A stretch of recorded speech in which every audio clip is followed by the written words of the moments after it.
Hello everyone, this is me Naumita और आप सभी को नौमिता टू डू लर्निंग में स्वागत है। दोस्तों, आज का वीडियो में अभी हम लोग देखेंगे प्रियम्बल यानी प्रस्तावना। अगर पूछा जाए कि प्रियम्बल है क्या, प्रियम्बल क्या है, तो एक सिंपल शब्दों में बोल सकते हैं कि प्रियम्बल हमारे कॉन्स्टिट्यूशन का ब्रीफ रूप है या छोटा रूप है। जो प्रियम्बल जो है हमारा कॉन्स्टिट्यूशन को एक बहुत ही शॉर्ट फॉर्म में हमारा कॉन्स्टिट्यूशन को डिफाइन करता है। तो आइए हम लोग अभी आगे देखते हैं। दोस्तों, ये जो प्रियम्बल है सबसे पहले अमेरिकन कॉन्स्टिट्यूशन में लाया गया। अमेरिकन कॉन्स्टिट्यूशन में सबसे पहले इसको इंट्रोड्यूस किया गया। प्रियम्बल को आइडेंटिटी कार्ड ऑफ कॉन्स्टिट्यूशन या संविधान का पहचान पत्र भी कहा गया। किनके द्वारा दोस्तों? N.A. पालखीवाला के द्वारा। और हमारा जो प्रियम्बल है दोस्तों, उसमें 42nd कॉन्स्टिट्यूशनल अमेंडमेंट एक्ट 1976 में 3 जो वर्ड है उसको ऐड किया गया। सोशलिस्ट मतलब सामाजिक, सेक्युलर मतलब धर्मनिरपेक्ष और इंटीग्रिटी मतलब कि यूनिटी और एक दूसरे के साथ भाईचारा। इसको 42nd कॉन्स्टिट्यूशनल अमेंडमेंट एक्ट 1976 के द्वारा प्रियम्बल में ऐड किया गया। दोस्तों, हमारा जो प्रियम्बल है इसमें 4 इंपॉर्टेंट इंग्रेडिएंट्स है या 4 इंपॉर्टेंट तत्व है। जो फर्स्ट है source of authority of constitution.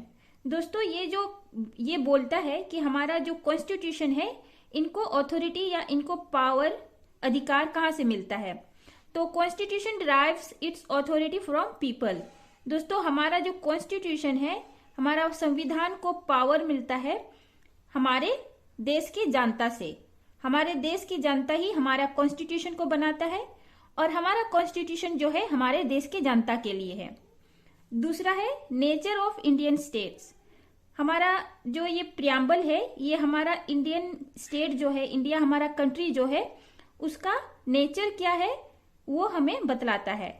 तो प्रियम्बल हमें क्या नेचर बताता है दोस्तों? हमारा इंडिया का, हमारा कंट्री जो है सॉवरेन है, संप्रभुता है, सोशलिस्ट है, सामाजिक है, सेक्युलर है, धर्मनिरपेक्ष है, डेमोक्रेटिक है दोस्तों, लोकतांत्रिक है, और रिपब्लिक है जो गणतंत्र है। थर्ड है दोस्तों ऑब्जेक्टिव ऑफ कॉन्स्टिट्यूशन।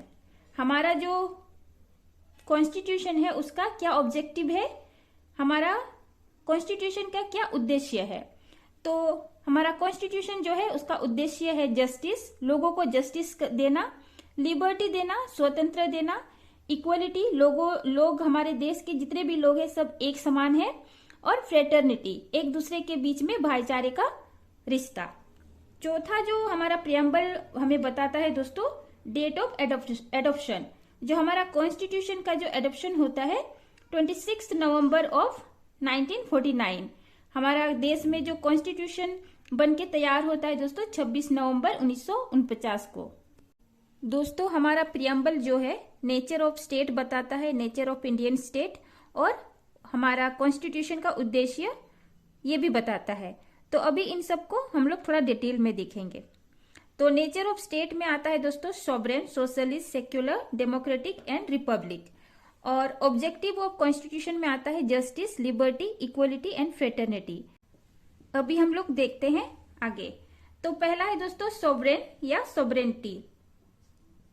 हमारा जो देश है इंडिया जो है ये सॉवरेन कंट्री है, मतलब कि ये किसी के अधीन में नहीं है, ना ही इसके ऊपर में कोई सुपर पावर है।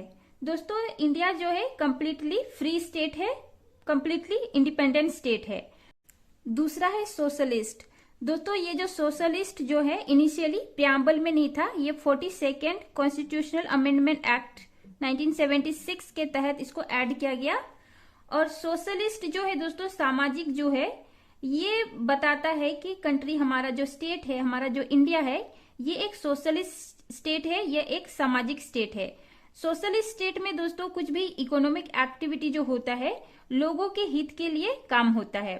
ये सोशलिस्ट स्टेट जो है प्राइवेट प्रॉपर्टीज को अबोलाइज करता है, जमींदारी सिस्टम सबको खत्म करता है, और दोस्तों एक पब्लिक प्रॉपर्टी को जनरेट करने का कोशिश करता है।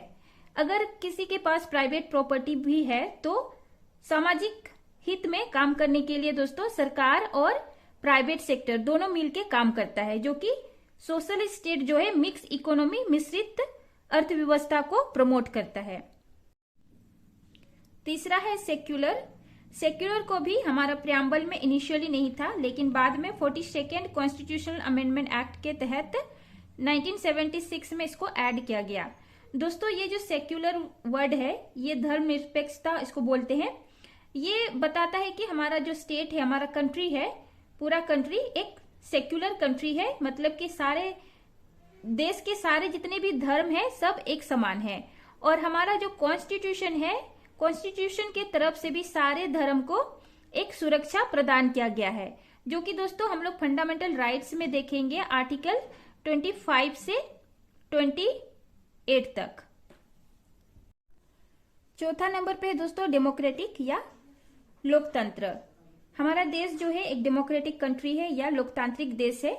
तो डेमोक्रेटिक कंट्री या लोकतांत्रिक देश में क्या होता है दोस्तों, जो भी पावर है वो जनता के पास रहता है। जनता के पास पावर रहता है, वोटिंग पावर रहता है, और ये अपने लीडर को चुनते हैं और फिर लोकसभा में भेजते हैं। नेक्स्ट है रिपब्लिक। दोस्तों हमारा जो देश है एक रिपब्लिक देश है, जहां पर जनता द्वारा, पब्लिक द्वारा चुने गए हेड होते हैं। रिपब्लिक बेसिकली दो तरह का होता है दोस्तों, एक मोनार्की होता है और एक रिपब्लिकन। मोनार्किकल कंट्री में जो होता है दोस्तों, पार्लियामेंट, प्राइम मिनिस्टर होने के बाद भी कंट्री के जो हेड होते हैं वो एक किंग होते हैं या क्वीन होते हैं। और रिपब्लिकन कंट्री में जो होते हैं दोस्तों, कंट्री के हेड जो होते हैं ये एक जनता द्वारा चुने गए हेड होते हैं। जैसे इंडिया में प्रेसिडेंट कंट्री के हेड हैं। अभी आते हैं ऑब्जेक्टिव ऑफ कॉन्स्टिट्यूशन। हमारा कॉन्स्टिट्यूशन का उद्देश्य पे आते हैं। तो ये जो है दोस्तों 6th नंबर पे है जस्टिस। जस्टिस जो है दोस्तों सोशल इकोनॉमिक एंड पॉलिटिकल, ये 3 चीज का जस्टिस के बारे में बात करता है। सोशल दोस्तों, सोशल जो सोसाइटी में किसी भी इंसान के साथ या किसी भी कम्युनिटी के साथ किसी तरह का भेदभाव नहीं होना चाहिए। समाज में सभी लोग एक साथ रहे, और इकोनॉमिक के बेस पे किसी के साथ भेदभाव ना किया जाए। और साथ ही साथ दोस्तों पॉलिटिकल एक्टिविटीज में सबको इक्वल पार्टिसिपेशन मिले, इक्वल राइट्स मिले। 7वां नंबर पर है liberty. Liberty of thought, expression, belief, faith and worship. दोस्तों ये जो लिबर्टी है, हर एक इंडिविजुअल को अपना सोचने का, अपना सोच को व्यक्त करने का, किसी भी धर्म में विश्वास करने का या फिर पूजा करने का, सब चीज का किसी इंडिविजुअल को एक फ्रीडम मिला हुआ है, एक स्वतंत्र मिला हुआ है। 8वां नंबर पे दोस्तों इक्वलिटी। इक्वलिटी बताता है कि समाज के किसी भी सेक्शन को कुछ एक्स्ट्रा एडवांस प्रिविलेज नहीं मिलना चाहिए। सारे लोग एक समान है, सबको एक जैसा अपॉर्चुनिटी मिलना चाहिए। 9वां नंबर पे दोस्तों फ्रेटर्निटी। फ्रेटर्निटी जो है 2 चीजों के बारे में बात करता है। पहला तो डिग्निटी ऑफ इंडिविजुअल, किसी व्यक्ति का डिग्निटी, किसी व्यक्ति का जो आत्मसम्मान, उसके बारे में बात करता है। और दूसरा बात करता है दोस्तों unity and integrity of the nation. Country का जो यूनिटी, एक साथ और अखंडता के बारे में बात करता है। ये जो इंटीग्रिटी है दोस्तों, ये 42nd कॉन्स्टिट्यूशनल अमेंडमेंट एक्ट 1976 में प्रियम्बल में ऐड किया गया था। तो ये जो फ्रेटर्निटी जो है, डिग्निटी ऑफ इंडिविजुअल और unity and integrity of the nation, country का यूनिटी, कंट्री का एक साथ रहना और अखंडता के बारे में बात करता है। और ये जो अखंडता है, भारत देश का अखंडता कहाँ से आएगा दोस्तों?